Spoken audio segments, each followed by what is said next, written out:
JEE 2014 का ये problem है। इस प्रॉब्लम में हमें n1, n2, n3, n4, n5 5 positive integers दिए हुए हैं and such that n1 is less than n2 is less than n3 is less than n4 is less than n5 such that summation all the n's is equal to 20, then the number of such distinct arrangements of n's find करना है। यानी इस question में दिया हुआ है कि आपके पास 20 एक नंबर है, इसको 5 डिफरेंट पार्ट्स में डिस्ट्रीब्यूट करना है या 5 डिफरेंट बॉक्सेस में डालना है। साथ में कंडीशन ये है कि हर बॉक्स में पॉजिटिव इंटीजर्स नंबर होने चाहिए, यानी और ये एक इनका स्ट्रिक्टली इंक्रीजिंग सीक्वेंस बन रहा है, यानी कि n1 is less then n2, n2 is less then n3, n3 is less then n4 and n4 is less then n5।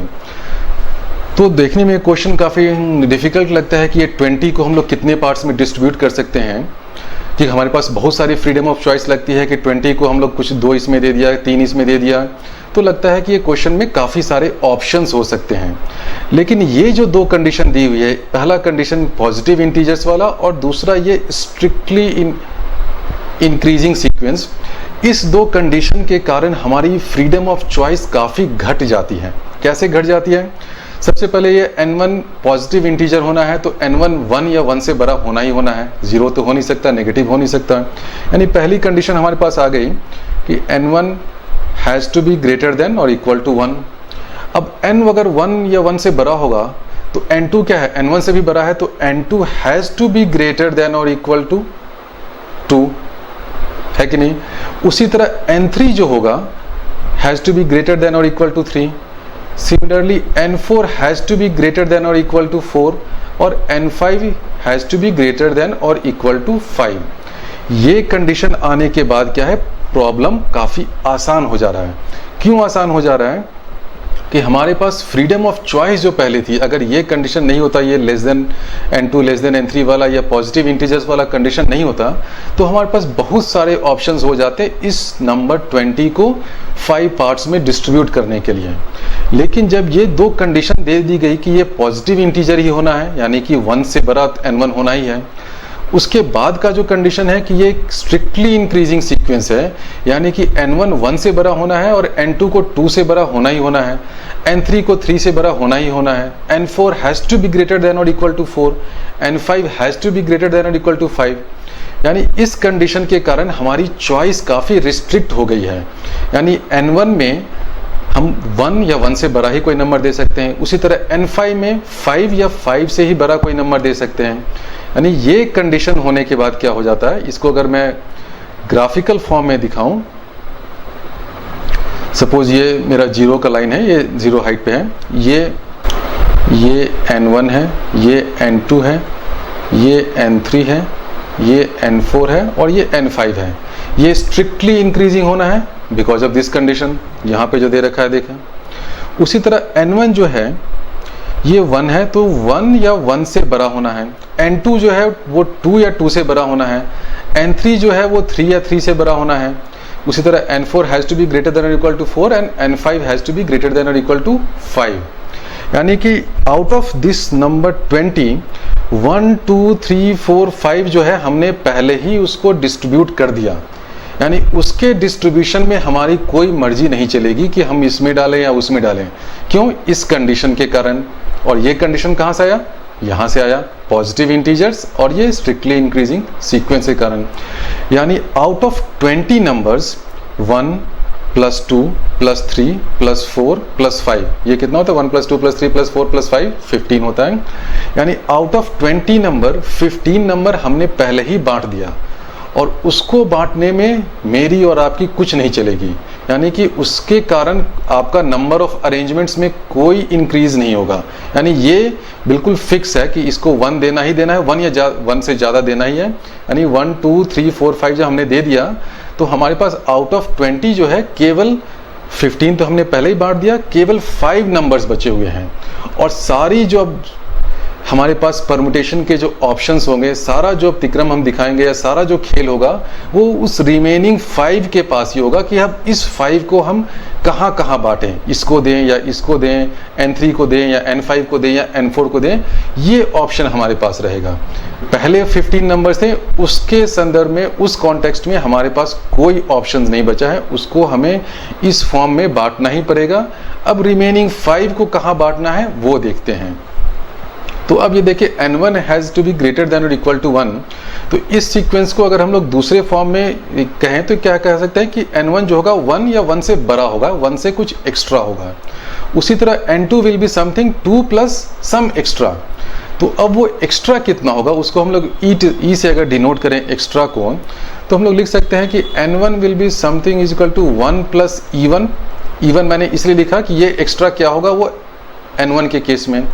उसी तरह N2 is equal to something 2 plus E2, और ये E1 E2 दोनों अलग होंगे क्योंकि ये इसमें कितना एक्स्ट्रा हम बांट रहे हैं और N2 को कितना एक्स्ट्रा दे रहे हैं, दोनों अलग अलग चीज़ हैं। उसी तरह N3 is equal to 3 plus E3 होगा, N4 is equal to 4 plus E4। E4 ये एक्स्ट्रा जो हमने दे रहा है वो इसको ऊपर से ऐसे डिनोट कर रहे हैं। N5 is equal to 5 plus E5 कितना एक्स्ट्रा दे रहे हैं, यानी कि सभी एन्स को हम लोग लिख सकते हैं Ni is equal to I plus EI। EI का मतलब है कितना उस nth एलिमेंट को कितना एक्स्ट्रा और हम दे रहे हैं 4 से एक्स्ट्रा। सपोज N4 है तो 4 प्लस क्या होगा, N5 है तो 5 प्लस क्या होगा। तो हमारे पास इक्वेशन था summation Ni is equal to summation I is equal to 20। तो समेशन I क्या होगा, 1 प्लस 2 प्लस 3 प्लस 4 5 15 होगा, यानी कि हमारे पास इक्वेशन आ गया summation EI is equal to 5।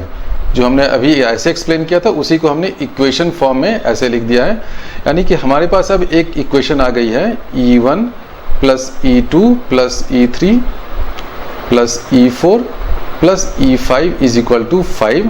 अब हमें बस इस 5 को डिस्ट्रीब्यूट करना है।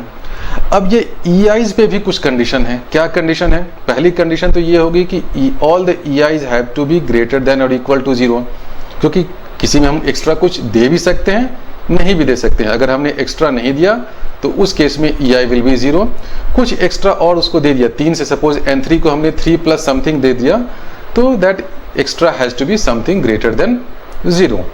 तो ये पहली कंडीशन है। दूसरी कंडीशन ये होगी कि E1 will be less then E2, E2 will be less then E3, less than और इक्वल टू, और E4 will be less than और इक्वल टू E5। ये क्यों कंडीशन आएगी? ये कंडीशन इसलिए आएगी क्योंकि हमारा क्या दे रखा कि N1 has to be less than और इक्वल टू N2। तो इसलिए जो एक्स्ट्रा हमने सपोज N1 को जो एक्स्ट्रा दिया वो N2 को देने वाले एक्स्ट्रा से कम होना चाहिए। नहीं तो क्या होगा कि सपोज हमने यहाँ पे 1 दे दिया और सपोज हमने यहाँ N1 को 2 एक्स्ट्रा दे दिया। सपोज इसको अगर 2 हम एक्स्ट्रा दे देते हैं तो ये क्या हो जाएगा, 2 प्लस 1 3 हो जाएगा। और यहाँ पे सपोज हमने 1 ही दिया तो क्या हो जाएगा, ये 2 प्लस 1 3 होगा, ये भी 3 ये भी 3। तो इस कंडीशन को ये वायलेट कर रहा है ना। इसलिए ये कंडीशन वायलेट नहीं होना चाहिए। इसलिए जो एक्स्ट्रा भी सब में हम डिस्ट्रीब्यूट करेंगे वो ऐसा इंक्रीजिंग सीक्वेंस होगा, लेकिन ये स्ट्रिक्टली इंक्रीजिंग ना होके इसमें इक्वल टू का भी साइन आ रहा है। ये इसलिए आ रहा है क्योंकि हमने जब सब माइनस करना चालू किया था तो N1 से 1 माइनस किया था, N2 से 2 माइनस किया था। तो अगर एक्स्ट्रा को हम लोग दोनों में अगर N1 और N2 में अगर एक एक एक्स्ट्रा भी देते हैं तो भी ये इंक्रीजिंग वाली प्रॉपर्टी सेटिस्फाई रहेगी। क्यों? सपोज हमने N1 में एक्स्ट्रा 1 दे दिया, N2 में भी एक्स्ट्रा 1 दे दिया, तो ये 1 प्लस 1 2 हो जाएगा और ये 2 प्लस 1 3 हो जाएगा। तो 2 इज लेस देन 3, यानी ये कंडीशन ये जो है ये सेटिस्फाई हो रही है। इसलिए हम जो एक्स्ट्रा देंगे उसकी कंडीशन ये होगी that E1 is less than equal to E2, less than equal to E3, less than equal to E4। ये कंडीशन, और साथ ही साथ that all the EIs have to be greater than और इक्वल टू 0। यानी अब हमें 5 को डिस्ट्रीब्यूट करना है अमंग दीज 5 नंबर्स, और ये नंबर ऐसे होंगे कि ये एक इंक्रीजिंग इस तरह की सीक्वेंस होनी चाहिए। ठीक है, तो अब हमें देखना है कि कितने तरीके में इस 5 को हम डिस्ट्रीब्यूट कर सकते हैं। अब हमें क्या करना है कि बस ये 5 जो नंबर है उसको E1 और E2 E3 E4 E5 में डिस्ट्रीब्यूट करना है, और ये कंडीशन सेटिस्फाई होनी चाहिए दैट इज E5 सबसे बड़ा होना चाहिए, उसके बाद E4 होगा, फिर E3 होगा, E2 होगा, फिर E1 होगा, और all EIs have to be greater than और इक्वल टू 0। ये क्वेश्चन सॉल्व करना बहुत ही आसान है, क्योंकि इसमें जो नंबर है वो 5 है, बहुत ही छोटा नंबर है एज कंपेयर टू 20। यानी कि हमने क्या किया, इस क्वेश्चन में जो ओरिजिनल क्वेश्चन था उसको हमने रिड्यूस कर दिया है एक सिंपलर प्रॉब्लम में। और ये दोनों प्रॉब्लम जो है इक्विवेलेंट प्रॉब्लम है, जिसको मैथमेटिकल फॉर्म में कहते हैं दे आर इक्विवेलेंट, क्योंकि आप इसके परम्यूटेशंस की संख्या निकाले या इसकी संख्या निकाले, दोनों इक्वल होगी। अब हमें क्या करना है कि 5 को डिस्ट्रीब्यूट करना है सभी EIs में। तो सबसे पहले क्या देखते हैं कि E5 सबसे बड़ा है। ये बोलेगा तुम लोग भाई क्या लोगे, तुम लोग सब 0 पे रहो, अकेले मुझे 5 दे दो। ये एक हो सकता है, क्योंकि बाकी सब जो 0 0 हो जाएगा। बाकी मैं जब भी कहीं पे कुछ ना लिखूं किसी EIs के सामने, तो आप एज्यूम कर लें कि उस EI बेचारे को कुछ नहीं मिला है, उसको सिर्फ 0 ही मिला है। तो ये पहला तरीका हो सकता है कि E5 बोले कि भाई मैं तुम लोग का बॉस हूँ, सबसे बड़ा मैं हूँ, देखो यहाँ पे 5 डिस्ट्रीब्यूट करना है, तुम लोग क्या लोगे, सब कुछ मुझे दे दो, मैं अकेले 5 ले लेता हूँ। तो ये एक डिस्ट्रीब्यूशन हो गया। दूसरा, अब E4 बोलेगा कि भाई सब कुछ तुम खुद क्यों रखे हो, कुछ मुझे भी दे दो। तो क्या होगा, E5 जो बोलेगा ठीक है मैं 4 रख लेता हूँ, तुम 1 ले लो। तो और बाकी बेचारा ये E1 E2 E3 इनको फिर कुछ नहीं मिलेगा। ये एक डिस्ट्रीब्यूशन हो सकता है। थर्ड डिस्ट्रीब्यूशन ये हो सकता है कि E3 भी कुछ मांगेगा, तो E3 बोलेगा मेरे पास तो खुद 1 है और तुम जो हो वो मेरे बराबरी आओगे, तो लेकिन यहाँ पे कुछ है नहीं। तो दूसरा डिस्ट्रीब्यूशन क्या हो सकता है कि ये 5 जो है वो कुछ और अपने आप को थोड़ा सा नीचे करेगा। तो सपोज यहाँ पे 3 आया और तो यहाँ पे 2 आ सकता है, ये भी इस प्रॉपर्टी को सेटिस्फाई कर रहा है। ये एक तरीका है। दूसरा ये हो सकता है कि यहाँ पे अगर 3 मिल रहा है तो इस 2 को ये E4 जो है वो एक अपने पास रख ले और एक बेचारे इनको दे दो। ये एक तरीका हो सकता है। नेक्स्ट तरीका ये हो सकता है कि यहाँ पे तो 3 था, अब यहाँ पे अगर 2 आ जाए और इसको भी एक 2 मिल जाए और यहाँ पे एक 1 मिल जाए, ये भी एक तरीका हो सकता है। उसके बाद एक तरीका हो सकता है कि ये जो यहाँ पे 2 है ये बोले कि मैं भी तुम्हें 1 दे देता हूँ, तुम पीछे पास ऑन कर देना। तो यहाँ पे 2 हो जाएगा, यहाँ पे 1 हो जाएगा, यहाँ पे 1 हो जाएगा और इसको भी एक 1 मिल जाएगा E2 को। और लास्ट में सबसे एक तरीका हो सकता है कि ये जो 2 है E5 बोलेगा लो आपस में हम लोग सब कुछ बराबर बांट लेते हैं। तो यहाँ पे भी 1 हो जाएगा, यहाँ पे भी 1 हो जाएगा, यहाँ पे भी 1, ये भी 1 और ये भी 1। यानी टोटल कितने तरीके हो गए, 1 2 3 4 5 6 7।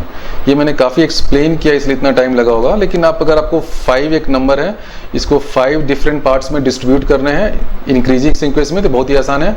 आप राइट साइड से स्टार्ट करें, राइट वाले को सबसे ज़्यादा देना चालू करें। 5 दिया इसको तो बाकी को कुछ नहीं मिला, यानी टोटल नंबर ऑफ वेज कितने हो गए, 7 वेज।